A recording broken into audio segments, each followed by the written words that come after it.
Mobile no abo higher pent radio 100.1 FM you kumase asokwa Pentecost House. Original akan kase ena ebraso set me de bro. Kase mu ena sene mfema Oheneba spices and afin so Oheneba non-dairy padded muksa one asoya sen. Ama ye de kase ena ebro. Seke wiki streaming live o Facebook ade emayen. Me am de bro mi din ene Oheneba Nyarko. Kase ni mu ensam dia ewo mu bi ene say. Pastor somewhat brefo or yeda kuma nyamecha district pastor was say adwuma bia wo ye no eya ye maradi yem na ye enhwe or how a ebefiri ho de aba essence or how ni mu a enka basobode emem Meno eka say Ghana Diaspora Summit 2025 koso ewo enkran no nyamfo Samuel okuja to abrako a wo ye bia fakakra sum froye no Oheneba stew season be manageta jollof no Oheneba jollof season ma no hwam ni odew mu odew fried rice no kra die Oheneba fried rice seasoning e ma me fridge frede aponchin kakra no me de Oheneba go seasoning na ye asam na me se ni ra Oheneba seasoning powder ya beef, shrimp, noodles, any dear cake. Amusia de Adrian sham ne den. Ubedia debut. Enti obapa. Oheneba spices are bama yen. Adrian no ye de if you say need dienenso. Aye de. Oheneba spices. Day. I will go with Romu at a phone for 020-780-5398 and now 0244-525908. FDA Aji Ejodian Kratui Atum. Adeshe mo akwa ba de bakase no so afeye mu rom na ensam ni kyeremu no yemfa ento awoso Mayen shase enfemfri nyamesem emu na ye kopiemu ewoda kuma nyameche eye condition area eye district pastor woda no eye pastor Samuel Brefo wakasa de ato agidifo anim se adwuma bia eya nyame edebe hye won sa se ye no emma de obi emu wabam wase system bia ni ho no ma be ye adwuma de ma se system be ye adwuma enka nyame konfa nko hodua ho anase enkonka se abasobode bi e wo ho no ede ma wo enti se de be ye bia ubehia ohawo ubehia mane nanso ni nyina mu no eya yuyam hwese ade na wo ye no eno ene ye de nyame akase ye na eno ena ubenya eho abotire onipa adwuma nyame de asa wonsa de nipa beka de system no e de beba enti e be mu wagyan no yesu be bisa wo se odomi se ye e de be na wo yema nyame nipa kan enti wagyan e de be de nyame de to wakoma so nipa ya enti wagyan e de be de nyame de asa wakoma mu se ye e wa adwuma mu a the system is not helping. Yes, the system will not help. That is why God has placed it in your heart. Yes, the system wouldn't help. And if the system is helping, then there wouldn't be work. So work will come when the system is not helping. That is why God has sent you there. And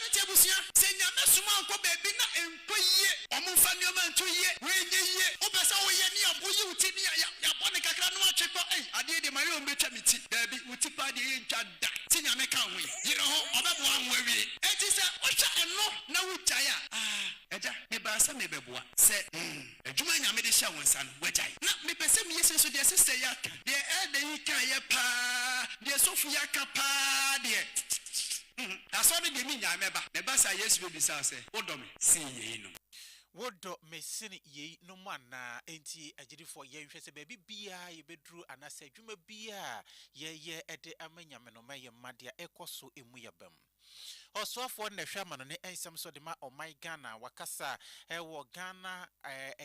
Ghana Diaspora Summit ekoso ewo enkran eno ase dwumade ekoso ewo International Conference Center ewo Accra eye enanu dwumade na empanifo chochoro na ena ababepie mu ewo hono a dwumade no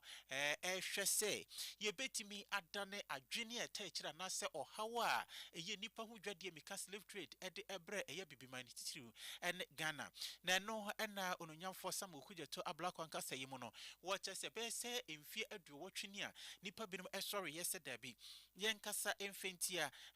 nipa mudwadie na finso eso ohawa ede ebre abibiman wase ebre ye womu yi wase ye makasa na ye kane ebabeye eyesua huna se suban na ebeda na die na ebeda ho ama enkyirima na sa ohawa nipa mudwadie ekofa ede ebre abibiman anase Ghana no emma me hayen bebre anase emma meto mu saa It was at that Congress that the first defining sparks for the anti-colonial movement were ignited. Fortuitously, a significant number of these gentlemen then moved to Ghana to carry out the hard work and struggle needed to defeat colonialism. 80 years on, we should allow that example and the ensuing success that was experienced to inspire us on our noble journey of reparatory justice. Our time is now. Let history record that this summit marked the moment when we moved beyond rhetoric to coordinated action and when we unreservedly demanded justice for the greatest sin against humanity. In so doing, we honor our ancestors by insisting that their plight be recognized, that their pain and suffering be remembered, and that their dignity be restored. We may be the answers to the prayers of our ancestors, but our children will be the beneficiaries of our refusal to be defined by the wounds of the past and our strength to join forces as one global African family with a collective purpose. Together, let us reaffirm that Africa's rise is not only inevitable, it has already begun here in Accra. Ashas ewo enkran dada na His Excellency Dr. Mohammed Ibn Chambers wono kaneno na wo UN Special Rep ewo West Africa hanomo ene me no eka se wodi dwumaso kra ewo African Union AU wono ewo dwumadi ase no no ne kasa emu no obo omampani John Dramani Mahama abaso se wababe abibremu okandini baako a wamani moso ebo dawro edefa nipa hu dwadie se be ebre aso ese yetimi esiesie dia etochima no na yede empatade a esefata edema wonomo a wo ho eka adwamu no wo se amampani Mahama ayade wo ka ensembinum eka we ho. I wish to recognize at the outset the valuable custodianship of His Excellency John Dramani Mahama, President of the Republic, as the African Union leader on advancing the cause of justice and payment of reparations to Africans. Your convening this conference comes at a moment of historic consequence for Africa and people of African descent worldwide. It takes place under the African Union's theme of the year for 2025, Justice for Africans and People of African Descent through Reparations, as designated by the Assembly Decision 884 and reinforced by subsequent Assembly decisions mandating coordinated system-wide implementation across African Union architecture. Over the course of this year, the African Union has moved decisively from declaration to action. The year of justice and reparations has not been only symbolic. It has been operational, institutional, and increasingly global in its reach. Dr. Mohammed Ibn Chambers nane ena woti ye ewo eye Africa and as Ghana Diaspora Summit 2025 ayekoso ewo enkran no ase ye kopie mo ewo atifi mantemu upper west region samedia wonya commission ye project eno eye police fo anase ebema police fo dabre wonom dabre no ye tremu a ewo upper west region na also afọ na hwefi sempambo ensem Interior Minister Nunyamfo Muntaka Mubarak Mohammed wokoko pie mo ewo honomo wokoye na woche se aposifo de no kwasem bambofo nankasa no ho asem ehia yen enti modabra so ehia yen na yebesre mo so se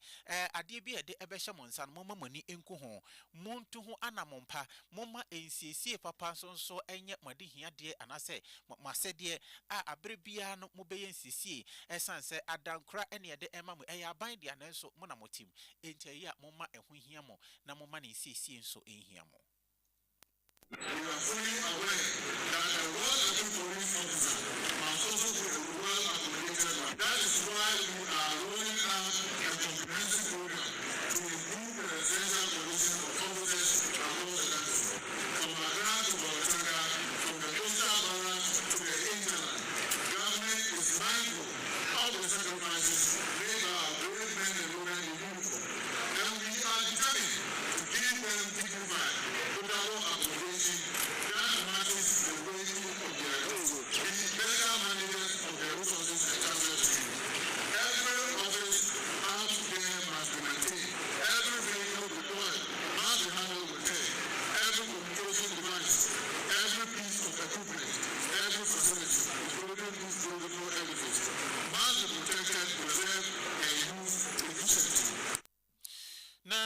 for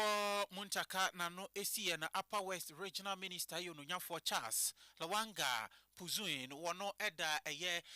oswafoi ase na desre dia wode eto oswafoi anim ene se wonom enhwe na woma apoisifo no dodo na emra eye atifido atoye mantemu honomo said ye beya nipa bonifo semo a yeso editi o na ase nipa bonifo wonom ama omuso wonom adoso ewo atifido apie mantemu honomo no obetimi etu eso esa wasi apoisifo ewo Upper West wonom eswa enti wono de ohia pi na ewo honomo ese yede dodo Bebaho.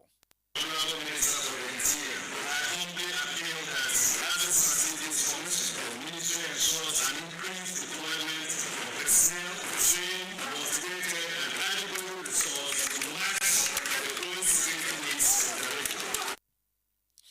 We a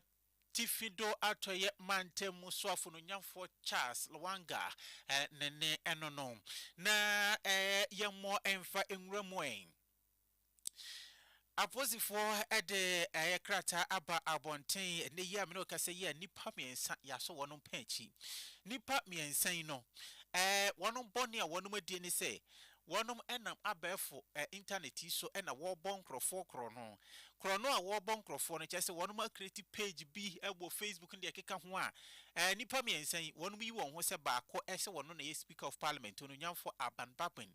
baako so wono na ye inspector general of police IGP ononyamfo Christian tete yonhunu ena chese wonom ehye honom a ene wonom edi ensamone pa ena afen so nipa atitire bi a wonom ka ho oman mu na nipa yache wonom anase waso won pachi Gideon Awudi wono anyamfie aduonu enum 25 Adam Soku ewo 33 years and afe Judith Soku ewo 31 years sa enkrofo yi yache wono ewo Sogakope afe Jojenti penyin area honomo na yeso a wono police for intelligence na wode egugu akwam na chese wonom ne nam so a enye na nkwanhwemu no wonom aye chese wonom de wani adi akire pa ha cha sankrofo yi voter region na se flomantem no wonom ehihye na ne wonom enam ya befo internet so wonom create pages and de keka wo hwia nkrofo oye o se me ne frame abambagben me ne frame IGP no me na chese wa send sika man na hwerabasa eno ano no ye block okra nko a wo fa ne sa chese wo frɛ kra mpan san enko na chese Usika Ashimua enono na eno na the cyber vetting and enforcement team chrese wonom enam eye dabala afi so gakope ne nkeka ho a ene nyame adom ene wonom intelligence wonom etia wonan so ene animdifo a wonom ewo eye grounds a wo ye adwuma nti wonom etimi akwakoso sa nipan wonom panchi ese eniama bone a wo ye no ene yede omo ekwakogina emranim wenti wonom akwakotwere abanko kuma na se yede wonom akwakosia wo to wonom ensem so eye emu enhwehwemu the Narcotic Control Commission HSA a free match bosumi nim edibesi December bosumi yino wonom etu anamombe se mako edu baako ani nyina intelligence led sweep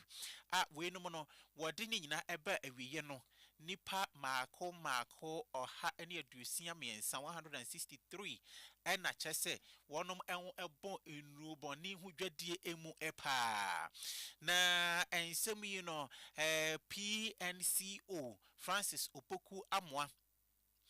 ene wono ena eye acting director edema public affairs and international relations edema nakok wono ene ne central for ekasa ya wo kire anamo a wonom etuye ena afenso se nipa mako ha ene aduosia miensan wonom dwuma pa wonom edia enenti nakok ensa aso wonom panchi. We have over 109 cases. But when it comes to arrest, meaning the people we arrested, people involved in the 109, we have about 163 people involved in the 109 cases that we have. And out of that, I can go further. Out of that 109,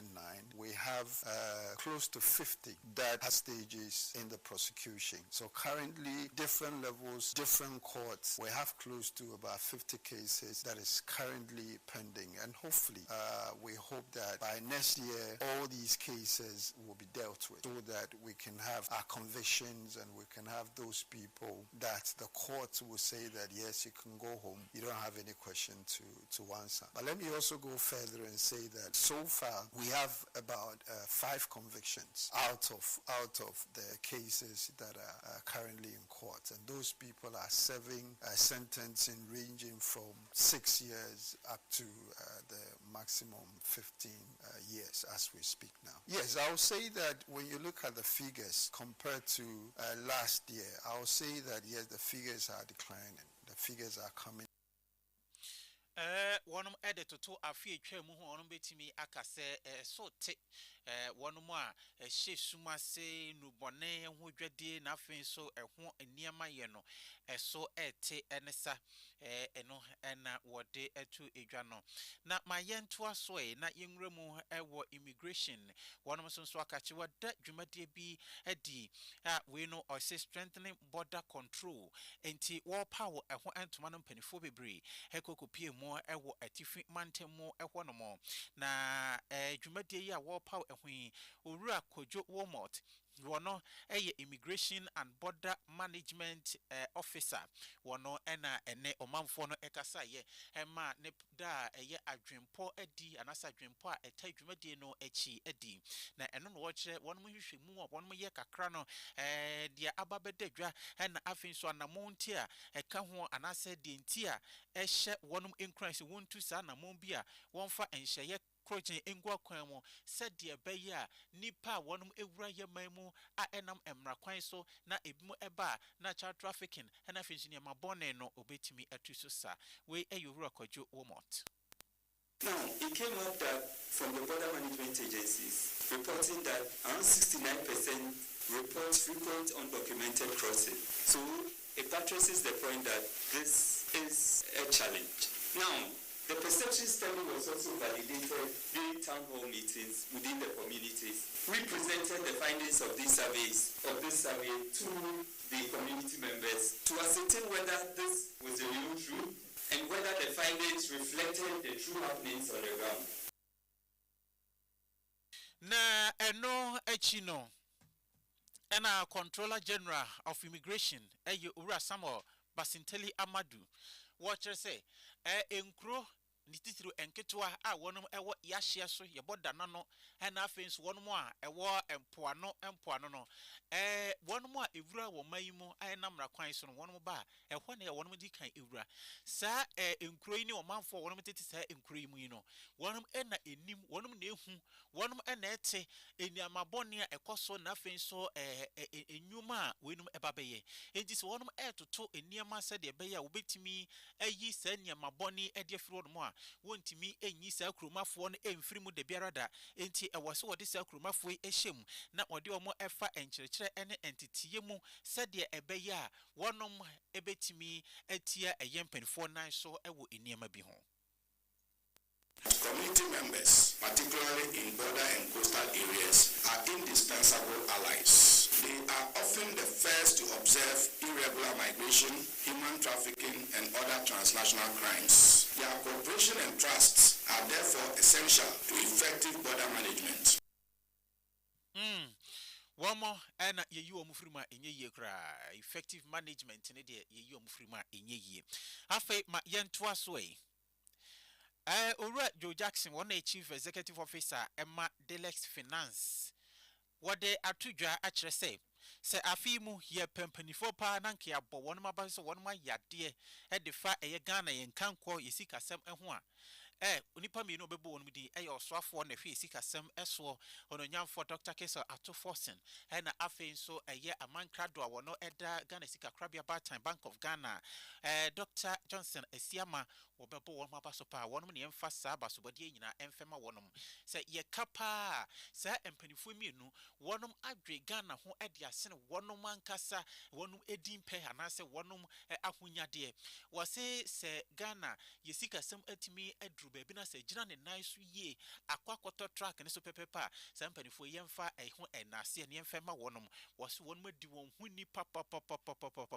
anamon bianka obi ebetunu wonum antu esan Ghana yen kanko ni sika sem entia.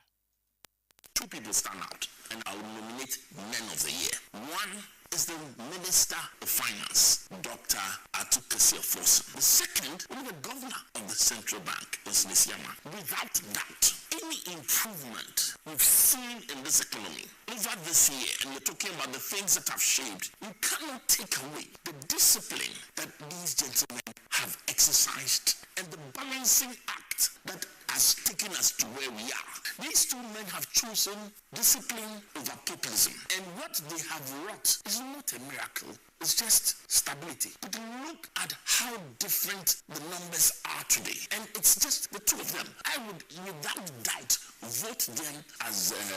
the two Men of the Year where the economy or even this whole country is concerned. Can you imagine the pressures that they are facing from their own party financiers who have arrears with this economy? Some 60 billion of arrears that is sitting there. Can you imagine the pressures from ministers, pressures from without? Alright, Joe Jackson, say, enye enonko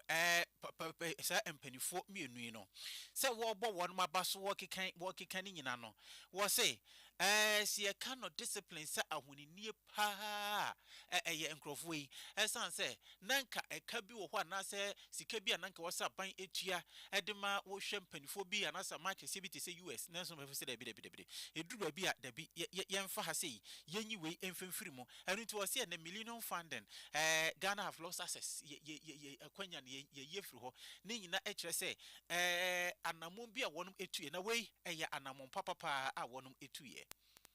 Today, we heard that the country has lost access to the Millennium Challenge funding. And we've lost the access, one, because we defaulted, but mainly because the some USA-based companies that within the framework of our debt default, we refuse to pay. Now, it would have been easy to say, this is the USO, let's pay. Yes, but you could have made an exception so that but these guys have exercised discipline, commitment to fiscal responsibility, commitment to prudence. And listen, for me, all we have to now pray for is that this discipline that they've shown, this commitment that they've shown should continue. Moma ye mompaye sa na mo empanifo yi wonum etu ne ebeto aso sa na eto aso dia enye Ghana ebeye Owura Joe Jackson wono na opani o da Delex Finance ano yenko wi afisem no ewo sunyane ne yakokopie ma osunyane Central Marketer adwadifo wonum ho wonum kasamafo na akosua asira wo se no kwasem edwa no so nye Owura ho no ma akwan enye adwuma akwan ni nyina sunyina enye asese tutu enso tokora na chesa asem no asei afi enkanea post sisi ho bob bi anhyehyɛ so ama ɛwɔ no dwadie ne ayɛ how pa nti wɔde nsɛm to dwa ɛbra wo bo dwa ɛma empanifo MCE na afi so emrahye bidwa ni a wɔno wapato mpesua so ɔba bepie mu hɔ ɛna wɔde nsɛm ɛto wɔn manim. Yes, Papa MC, Assembly members Yamoha, say let's change Jomoa, a free and color, and a copy gas station, a choir, a honor, and a free Abogina, the budget, Yadifo or Echo, dance of our final, Messavia at the same. I tell you, as stress, what about the sexes are final, Amaya. Now the sound to the Adia of the final, no question me anya asam papa na obi tuto na kasa hono ake kampo na saya mami kwani actually fudia na ode bedroom na obi akana sia ba bedroom na obi sia san kwisia ayata ana everything ya basra sa antali fo omoye na mono mebe esia sa kwenu a ya de epa kwa station every say ntosio say anka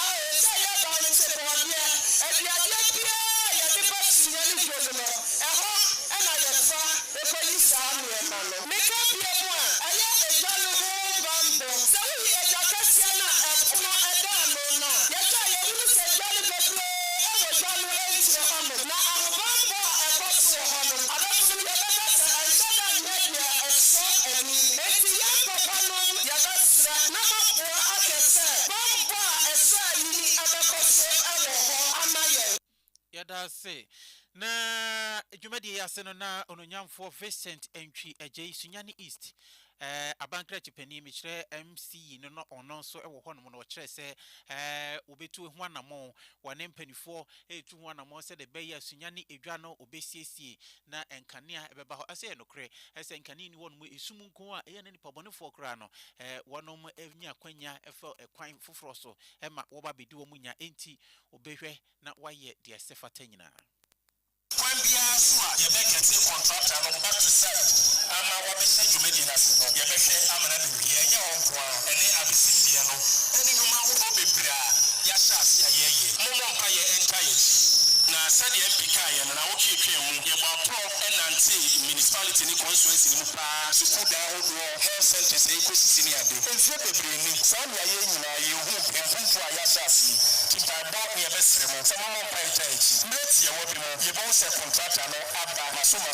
devi na ye be sha mo bo si ye free kwa no ho e dia ko block station asia wa wotimi fa wura mo no ye beba be ye awie na de ye beba no ye de adoa ni kiti beba na me ne no ye ye twa na sita enti ye committed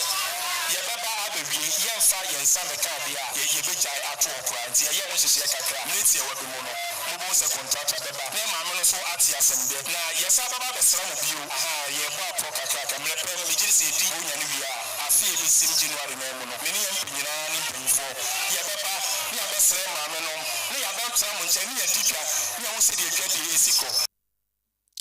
enti we eye MC ya wono osunyane East owura Vincent antwi agei nene na yete na afei yenkowie kase no ewa amano ne ensem ye ko South Africa enche ye be se na watwi ye mu ne yede to manim se South Africa aban ne kire se America aban ne enam esuma se fa nkrofo a wono nsem fata ewura South Africa emhomba be ye adwuma ni nyina no obo adiwura eye US aban ne embassy a wono eno wo Johannesburg no so wokoye no nipa miensa de woche wono se wo nyina Kenyafo wono ni tumi krata enso wono ewura eye South Africa wono ye adwuma ewo eye America aban no na tena ya ewo South Africa se wono na emra mema eye South Africa abrofui wono visa ne yema wono refugee status etukotena fo wono nyere etukotena fo no wono enko US abrochi memo na no na South Africa aban epamo se nipa miensa nyina ema wono mekoye ene US aban ne kyerese South Africa anamo a wotuo no watietia eye America aban ni tumi na finsunfa hudi eso se wono na adwuma yefo wono ma ye America fo wode wono passport details ababetu dwa na wa publish wono na wode ni se ewuro ni dwuma demo na South Africa ba kyerɛ sɛ enye no kreda wono wono edi won huni pa wono de hyehyɛ ne mra eye adwuma na emom se wode awowo beba na wono enitumi krata na wono beba be ye adwuma wɔ South Africa de dabi enti wono awo sɛ nipa miensa nyina nkunsan ama wono esan ekɔ wono echi are share de kase ni nyina asi dia edi emu akotene bi ene se Pastor Samuel Brefo wono district pastor da kuma nyameche wo se nipa bia adwuma bia wonsa ebesom se woye anase yede ebehye wonsa nyame ene de ahye wonsa enti wosere fa adwenpa na fa som esanse system ne de enya de ebeboa woda ka system beboa gra nka nya adwuma enti som na yene saa Ononyafo kujota black white chese braso ese yeyi kasa edeba eye dwumadi anasa na muntu mu na oyawo ni ohawa nipa hu dwadie ede ebra bibiman anase o my Ghana no yeye ede efiri ho na yeso ano Owura Joe Jackson say afimu se ye company for one ma ya de pa se osoafo anase ye ononyamfo atoforsin osoafo hwe sika semso na afin so Dr. Johnson Asiama Governor Edma Bank of Ghana wonom na aboa Ghana pa ewe yedwumade nyina emu na ensembirem kam na metena se na wiei de bre wo se owichira ye akan kase and as young coma or Henry spices and a fin so or Henry non dairy powdered milk. One of Enna a soya saying, I walk Cassie, Miss Kiwaki streaming alive over Facebook at the MI. Men so I can come on me dean and or Oheneba Nyarko. I fate yamfa would pay a beam yamfa Emma a ye elder doctor. Isaac Ochre wono eye presiding elder ewo PIWC asokwa ene eye wawoda we efri eye pastor Emmanuel Pasechiribi eno hokafo mama irebi na afei so asoreto ni nyina eni pentredo hanom ye se elder doctor nyame wonhira onto konam na wonye okese sa enso na Mrs Banasco antese wadekness sewa SK Awre Temple honom na wosom ene eye wawoda afei oba Prince Ajiman na afei so baba Goslav sewa omunyina ene eye womunyina awoda wonum nyina ekosuku ewo New World International School ewo Atonsu S-Line ene nyame wonhyiramo na wonto monkwanem ma wodai enye sonkokra makoma so de nyina nyame ema ne emremu emamo ade hye me de wasi me amekenka ma medin ene Oheneba Nyarko ebese hye mo biem no numa tosumi no empe